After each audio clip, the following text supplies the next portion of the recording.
haluni herabe alla radio kilingo men nyokonte ratanga afotale gonin taga wulo muta ko sugo si tilingi dale eyo nteron ni be boneto isi kundundula lengini tumo be bari na gatara non dula man koy fi dula kutanne ma fele dula men gafisa nondi isi jusuma la so ko jamme iyo ni ba fe ka wulu ni ngene ngota fi ka tule fa na ga bode ba woni ka me ribe tenkunni isa tara dole bi ko goto fo le taba ratanga tero men be jan anya nya fe alanga wa woto Olivia awana nanari kana silan fosi majayan Rachel komun keta aldun alu khaboja na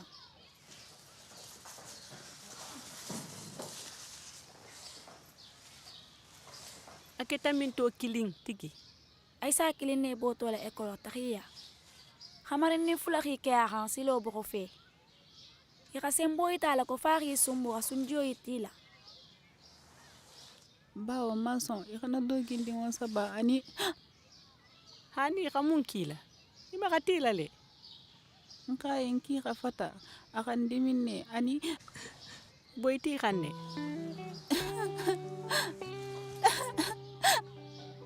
filon ne Ika kili Nga kilin ne tara silo to Abe sigilin afamma awa fi khata ka santer ka santela le khima fele nsi dandanne ai ntafe gawa ikana no men kan soto imanya mali ala kadimi nyafana kanna to ka fama nganna to afama ngasamba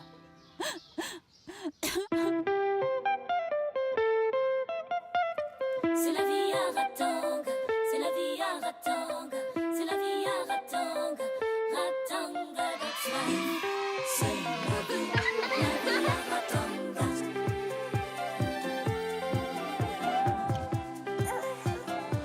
Hi yeah, hi yeah.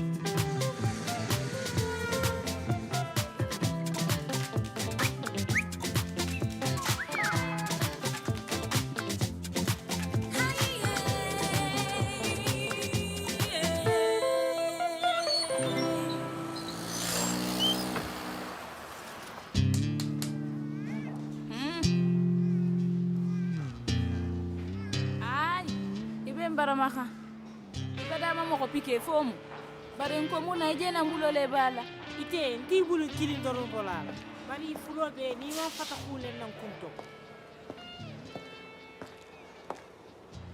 Corsa avec Kirankara di nyame iyo tanante Yendi doktor ndema Alindema Akan toro jahu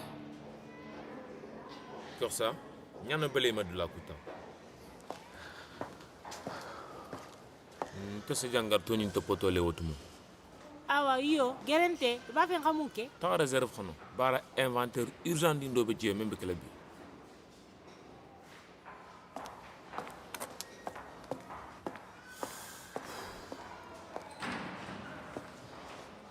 Inin sege doktor Ni moko sifa la jarale ke nyamandi akani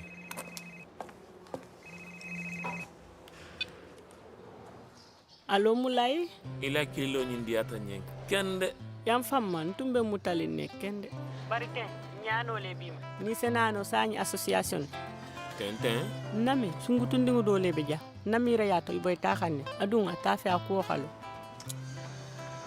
ikana hamme solon si to poto bon hawa mbelari la mirayala mi jagi la xitantu mulay mbenari Funi khaje fanto tala quartier kono la khatari la luoma te fusiti ko sa to yi pare kende centre la ala lasana haju tala nin fanganta muso khanyin doro lu kono baro le luma anin kana kodoti wotumo akeni ala muso fulanjanga be dia khande na muso ala ha hakilo to asina ha wo men kala palaso ta wo men kala bungo mutala ni ala luo atelu albonda la sain ni wonte sal tegen mo ko la sal ninu sa muso nyinul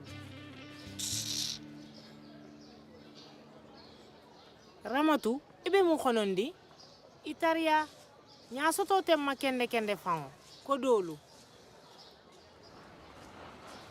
Mulai. Ini sege ila na. ngan tarele nyabe do Aisha. Ini mu docteur Mulai. isakuma aisa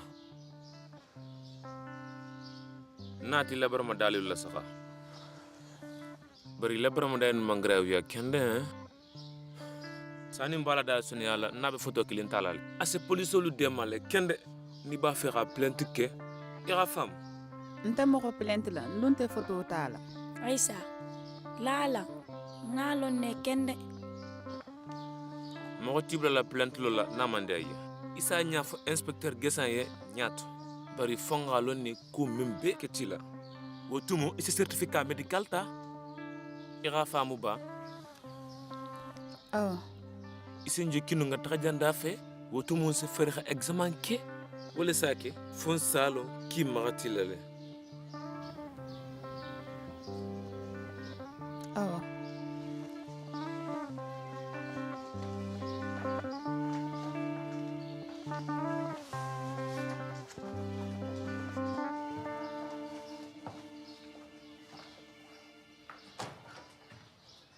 Arito kilile toko magar Ay, aman na folo. ala ku kenya hilo ko bonale ameto kilili ke khalahan na ba fe khala projet le kola ko lu meno khalo mo si haju tala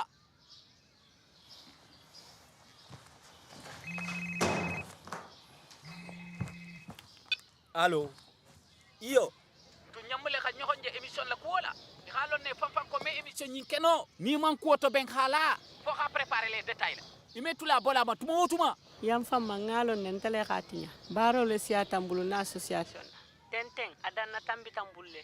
Mokol bena kha wakati wo wakati ini la gero lo khabodula bela. nte haju toma émission do be mbulun te ibe ko assistant altelu musolu mumbaluma ate fana asisigi fo lo bangola khanyini khalo ke membe kala ate fana ni memu kasi dunia bela kisi bari afele ata khata ne hari mimira khamintu go fe kodi Ijuso la jigi. Kana kuwolu nyakami. Mbe duwali ni. Fise ki fanti assistant ta ko khola. Bari khalo ne konte la kute. Wole khatula nga size jamala fargas khotol. Ako nyanka sonta. inyamu tele nyini khala inyamu kamenke bari fargaste fo kibaru labanu na émission nemu ba fe liste sujet ni khadi majani midi na tabalo kha wote mbi baylale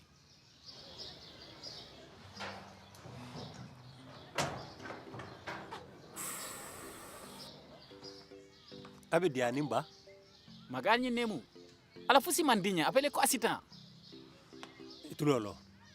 Ngalo nego asitan na taho bitoro ni ne kende. Bari allo ya kulu Kenya mafele. Ibala ku khalama ba. iba fe khajele Abe tambili maletaria.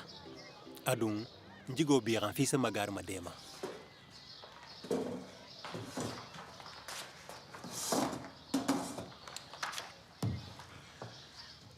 fara tagale police la nta fe ase ben ilo nga taxa luoma mbese gelinne Abe bennale. Nko docteur, lieutenant gesa menano association na comité. Rachel. Na association mu nyokon na medulale. Affaire tenya dula tenye konga gishe kilinke. Ani médecin, ani poliso. tante mbakale fo centre se tabolo examen kedlo adimo Abe bennale waxane. wose ka damu tole Ini sege mulai. Awa. Fonga takale sa ani poliso la.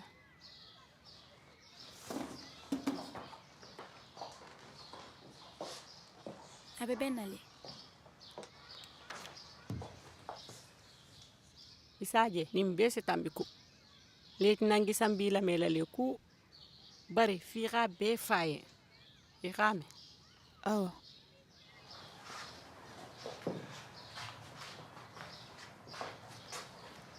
Aisha, mi dandan no. Na kebal boyta hamela. Suo kuta.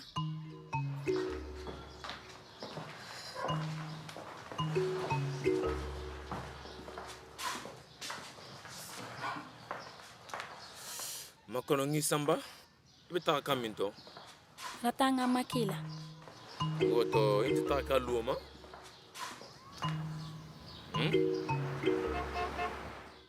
jus khalungo mutale kito be kela lungo menna menga dindingol sunna nyintil danta fiira fati ale wolu wala ime tuli bori la responsabilité khoto ikan kili ka kumo ni dorone fonya ila herolem ila na fa menti hila position la sara ibingi la dunya ko woninto ni ta fe nyaaka boy ila ko mobaliyata na la jus la sabarla nte khalonne comment kuke mammo ko sifara karamu fanan dingelet fanan dingelem abele ki fangole ri musuni dingol sambal la satito raqubala ya marogon nte fusi folie persécution nem ni ko jo mutadla bemu magarlet atele tummen do han quartier tujan ani mulay bota bay sile mbekka sola atele fanto la radio la jan anala association la bara se do bala bugayala ni mbota jan khafo ngelingolem itela bo kasola jan manya kasilan folo imam bagima na hadi isa fole no kiman kuke ila khajo le ni ba fe hi bingla fasa isi la sagile no ila kasab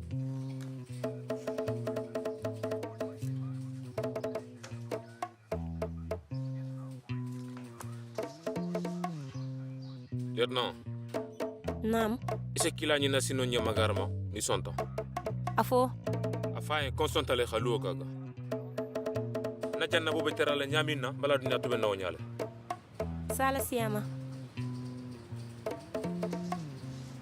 ilati fanna jahu atay kafno go danda magaria wo musiloleti nimba noto do kenye wole khadinye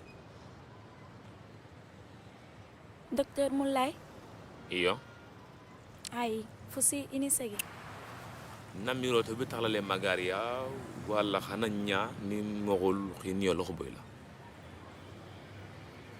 ay bari imam boyinte fango han iboyta aisa lehan tumo dolu sigi ñogol so buyen kan lañu no malo ni ba fi rakumale e kana ilayla inyam mo gasilanne bena ala le ni ko mani nyane kutanta ngala hidota inin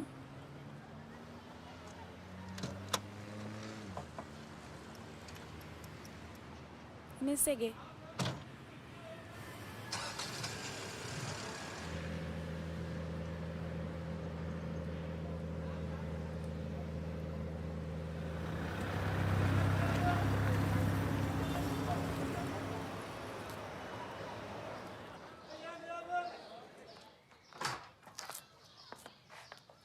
ibe mun ke khanjaite ndele nyamo inventaire kala mo ko fula inventaire kili ikilin sa kele no mulay malo asala mo kholo la bara nyame awala na lede kondinsi mo fula mesi ani baro bema ni bela sahade bari ni mumun titain mulay ba fe xa réserve le ke sanji tanna la kola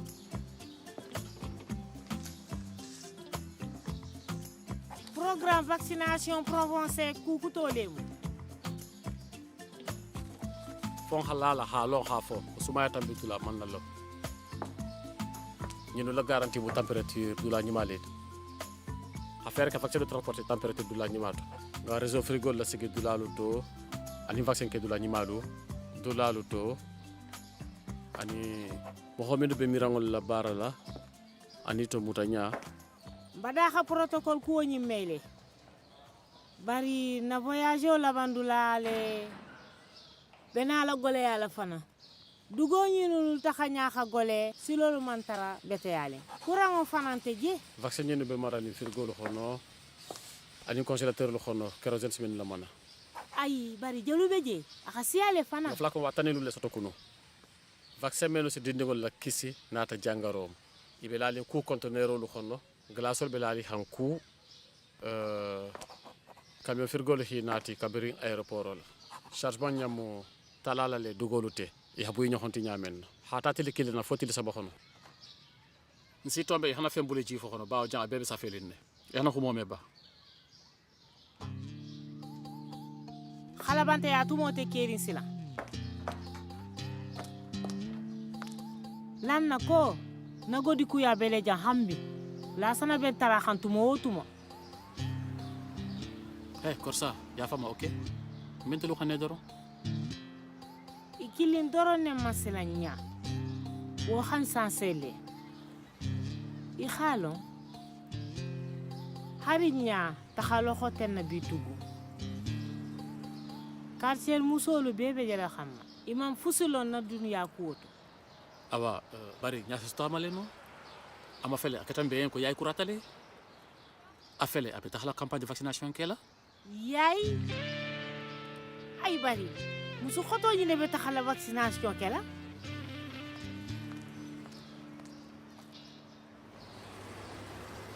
Ikalo, imam boy ay sa doron kali se silonin na. Fo ka fendo kele. bari a folo le jana na plentoloki Ni association nin tunte. Hare ay sa tun fana medun commissariat ni naja. Ila directeur lycée Xibanjel. Mala mu nga woke. Ngala ba fele kanyin kuolu kumanuku. tunya mu nyala fala nya wotu mole fo xanin ko nyaangi ni hamare ni ngoni numeke To nyalem. Ntume miran kisa kuoke. e xalo ne ko kito be damu talante mel ike ku tulli ma bi holede ako nyenne ka ba fi hala appartement nyingaga face al caution sara ni sabula no dunna nala kito keta Ni sege ila tombe nola. Nse yilu tum fangu. wo mutale na lierna abenta manga men foye Nsi sambale no lo masila na khadi. magari ini sege ilon fonga ta kanin hibari ala siyama bari ndal tale wala ngata ka ba awa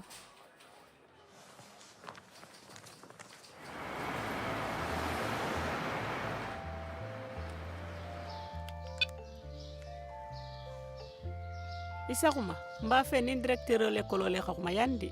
Ni nem ku nyalulu njangoti mba kiliha. Adun ku kendo lemu. Boyen kanno keta la sungutundi jama khal l'école la. Alla directeur mi afukasi de wo ku woka. Ni wole msafa journaliste olu yen kisa.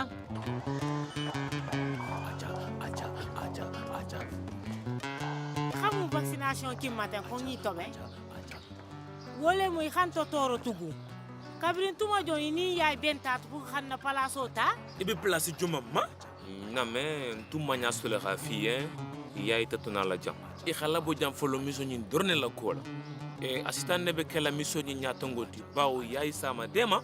assistant ñaadi assistant yi yaay Anyano be experience so ngel ma fa hakilo so wura. O mo kunyu maleti ko sas famu dun xawa kilen te. dun xalo ne assistant la sage femme ya man dafa ile ko ñi manju to nya kon fo Kosa. I xalo ne kende ko santé barala man serna wala kon la nyinto. Surtout ka sas famu ma. Fo ka nyin ku façon le nyini jeune le pour fils ta nyin dulanto fils expérience soto. Nte haju bi tamale jan. Nda fe jan. Pare mun bi la bi korsa. tana sinte senyi ma soto le no bamba musu ko to la ko la yaay ani assistant ku lo mbolo ñi Oto abe gani. ku mam sisa woti ku mam fisa woti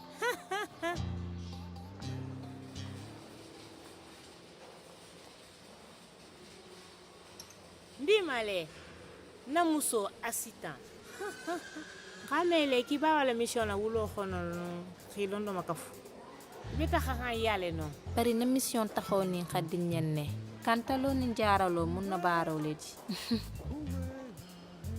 ite e gagne ka vaccin doron nenu konte ay bari se khani kha ite mo kho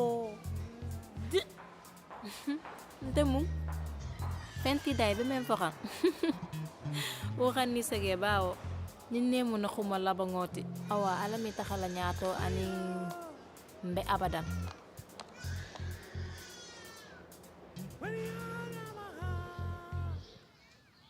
Job mba fe nga kuma dinding la boyen xane lu ko ma fanyala. Fi harcelé fi bula kula menti sagoti dindingoluma. Mun na famme émission na wuli wo xam. Ha émission na wuli spécial wo doro na kuola iba fele nga kuma wo fo lu ngolum iman na junna donding bawo idum man fusi kimma nga sije nyimale to ben yembi kumo memmo actualité ti adun sidi ya auditorol ye musolu menu siyo be santan kenyalu ikomu mun kukunta ñaakuma mu woti ite ja radio la ifanga la gere kula de ime fatima kasila musol lo kula katula assistant makuma la radio nta duna mumbe je ni be moneli yili ku magar e ko manyalo nyena ba kodi ibe nangini kanne fana ite fatala xanna nterilu nga mafaka kakacha anin kan dai ta nyokona fusita job ku ngono ala musuku gerolete katara sungutunul be nyaaga xono katara mo sita ke xi haaju atula boylan kan kom tin kurungo mi amunya no tugu akadante hey ntumba mirani ofisi wakili ini magara ka dembarola bare ha amandi amam fusino radio kuto fargas ite sa famuleno man na sizol ki amano saxoma bawo ntumbe sungutun dingo dole topoto kay boy tamenka tay la lycée xamari dingo lelu boy taxa tumalo abenye ku façon ni kan ta fala le radio la munna imam fusi fo nyeng itun senna mele folo be awa magar mbentale woto jam nin xuma mbe grawuli ne kende me tambino adafe mbe sima de ma xono yo fargas to nyale mu ngana emission ke diningol la boy nyaku wala bi ini sega to yalla ngala idota sinin sila xumoke ima faxan nake afotale ko le kolo le mu dindul la maradula kendoti dula menu xalo ihamme ya metara kuku fi la karankuo ani la dunia ko o xola loko kundanta felenti mbeme mayitaka bebe akhala tebe daily ko tulu ko tiyo wonte mo ko siti fo ekolo abe ke xamena wala nyaatongu bi lungo ba fe ka sungutundi ngo dole la ko fali ni abenta bi sa ko association carol wo xi wakilele ata plenti loke ala malia xola xamare ndingo men dolu sekeno satra kafu nyokoti xamare ndingo lu menu xa jokki xima nugu ki kaxa sembola xa tiña dindin jamabe bulali fanye wolu ñammalo nale kibe men kexa moxo donula wo se ku baale may tiñayma wala duniya to ila duniya labango ni hakkili maxam-maxango ani jangaru kuntangolu comme ani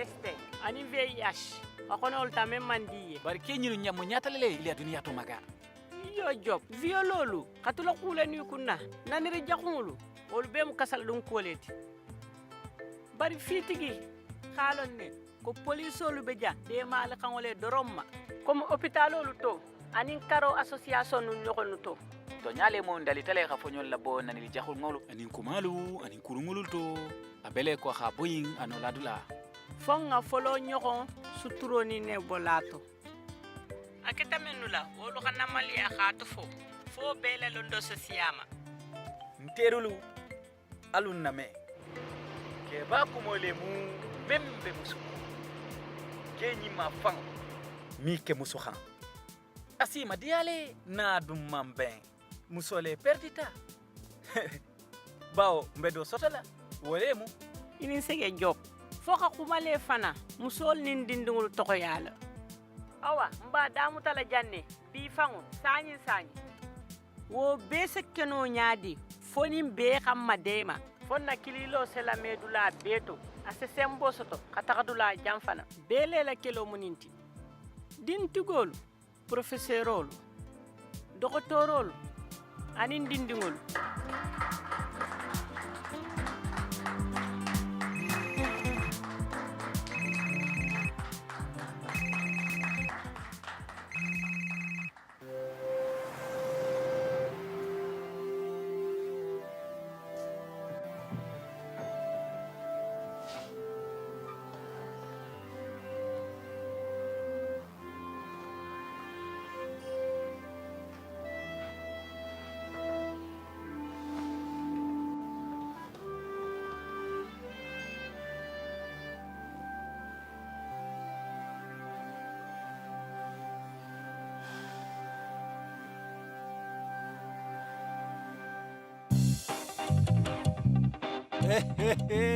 kono maya dono belani kono tigole fango dronga eyo nterol fensiama mbikeni ikiline se wodoni korsa ikafu nyogol be tata ki kilin drontu ikilin men jangatu yesila isalon ibe mennu ni yo toro bari ni tun sa keno ko maga men kilin se taga a kelo ke dinni wala boyen xanna ko wala wala iko asitan men taga taxi lo tolu beye ikilin tum metu bari mbelani la fisi jio kila boloto anen ga yele din ko ni kono ratanga ha jobe asitan ni magar ma nyame a jobi fana ma wonyale fihi ha kilo la sigile bawo kide mu kilin nyale adum be ka lonne korsa o ko be se fima fo ga fo ite fenti de ratanga terolu jan ani anya fi alo kan ngina kombe nyogombulu